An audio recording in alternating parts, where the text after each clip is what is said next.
नमस्कार प्यारे दोस्तों, हमारे चैनल पर आपका स्वागत है।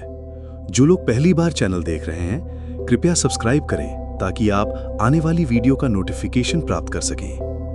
आज हम आत्माओं के बारे में बात करेंगे। आत्मा एक गूढ़ और आध्यात्मिक विषय है जो हजारों वर्षों से दर्शन, धर्म और संस्कृति में चर्चा का केंद्र रहा है। अलग-अलग परंपराएं और धर्म इसे अलग तरीके से समझाते हैं। आत्मा क्या है? आत्मा का अर्थ है आंतरिक चेतना। ये वो अदृश्य अमर तत्व है जो हमारे शरीर को जीवन देता है। हिंदू, बौद्ध, जैन और अन्य धर्म परंपराओं में आत्मा को शरीर से अलग और शाश्वत माना गया है। हिंदू धर्म के अनुसार आत्मा न मरती है न जन्म लेती है। इसका कोई आकार, रंग या रूप नहीं है। आत्मा शुद्ध, निर्विकार और नित्य है, अविनाशी। इसे कोई न काट सकता है, न जला सकता है, न गला सकता है, न सूख सकता है। गीता के दूसरे अध्याय में आत्मा का वर्णन है। सृष्टि आत्मा और प्रकृति के मिलन से बनी है। आत्मा अपरिवर्तनशील, सर्वव्यापी, अजन्मा, अव्यक्त और विकार रहित है, लेकिन प्रकृति विकार वाली और परिवर्तनशील है। इस संसार में हमें जो भी बदलाव दिखाई देता है वो प्रकृति में होता है, आत्मा में नहीं। हां, ये बदलाव आत्मा के आधार पर होता है। प्रकृति के 5 तत्व हैं: पृथ्वी, जल, अग्नि, वायु और आकाश। ये पांचों तत्व संसार की हर वस्तु में मौजूद हैं। प्रकृति में बदलाव इन्हीं 5 तत्वों व 3 गुणों सत्व, रज और तम की वजह से होता है। गीता में जब कहा है कि आत्मा को शस्त्र नहीं काट सकता, तो काटना तो पृथ्वी तत्व में होता है, जलना अग्नि तत्व से होता है, गलना जल तत्व से और सूखना वायु तत्व से होता है।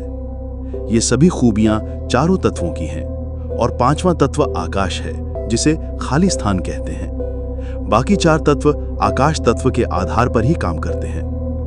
आत्मा तो 5 तत्वों से परे है, तो कटना, जलना, गलना व सूखना ये सब प्रकृति से बने शरीर या दूसरी वस्तुओं में ही संभव है, आत्मा में नहीं। विज्ञान में इन 5 तत्वों का शोध होता है, लेकिन अध्यात्म आत्म तत्व को अनुभव करने की प्रक्रिया है। इसलिए जहां विज्ञान समाप्त होता है, वहां से अध्यात्म शुरू होता है। विभिन्न धर्मों में आत्मा की अलग-अलग धारणाएं होती हैं। हिंदू धर्म के अनुसार आत्मा को आत्मा और परमात्मा को ब्रह्म कहते हैं। आत्मा पुनर्जन्म के चक्र में बंधी होती है जब तक वो मुक्ति न पाले। मोक्ष पाने के लिए सत्कर्म, भक्ति, योग और ज्ञान की आवश्यकता होती है। बुद्ध धर्म के अनुसार बुद्ध धर्म आत्मा की स्थायी धारणा को नहीं मानता। अनात्म सिद्धांत कहता है कि कोई स्थायी आत्मा नहीं है, बल्कि सब कुछ परिवर्तनशील है। जैन धर्म के अनुसार आत्मा को शुद्ध, स्वतंत्र और अनंत ज्ञान वाला माना जाता है। हर जीव में आत्मा है, चाहे वो छोटा कीड़ा हो या इंसान। ईसाई धर्म के अनुसार आत्मा को ईश्वर द्वारा बनाया गया माना जाता है। मृत्यु के बाद आत्मा स्वर्ग या नरक जाती है, कर्म और विश्वास पर निर्भर करता है। इस्लाम के अनुसार आत्मा को रूह कहा जाता है। यह ईश्वर का दिया हुआ अंश है और मृत्यु के बाद हिसाब किताब के लिए जीवित रहती है। आत्मा और शरीर का संबंध क्या होता है? आत्मा अमर होती है, शरीर और नश्वर होता है। आत्मा स्थिर होती है और शरीर परिवर्तनशील होता है। आत्मा चेतन होती हैं और शरीर निर्जीव होता है। आत्मा शरीर को नियंत्रित करती है और शरीर आत्मा के बिना कुछ नहीं होता। आत्मा को जानने के बहुत सारे आध्यात्मिक मार्ग हैं। ध्यान, चित्त को स्थिर कर आत्मा का अनुभव करना, भक्ति, ईश्वर में पूर्ण समर्पण करना, कर्मयोग निस्वार्थ भाव से कर्म करना, सत्संग संतों की संगति।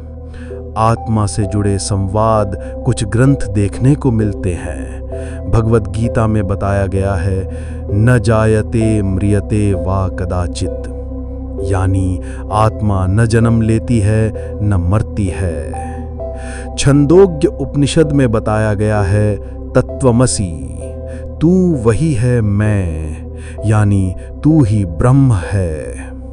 मुंडक उपनिषद में बताया गया है, आत्मा वा अरे दृष्टव्यः, आत्मा का अनुभव करना चाहिए। आत्मा हमारे अस्तित्व का मूल तत्व है। शरीर तो एक वाहन है, असली मैं आत्मा ही है। इसका अनुभव ध्यान, साधना और शुद्ध आचरण से किया जा सकता है। जब व्यक्ति आत्मा को जान लेता है तो उसे आत्मज्ञान प्राप्त होता है और यही जीवन का अंतिम लक्ष्य है।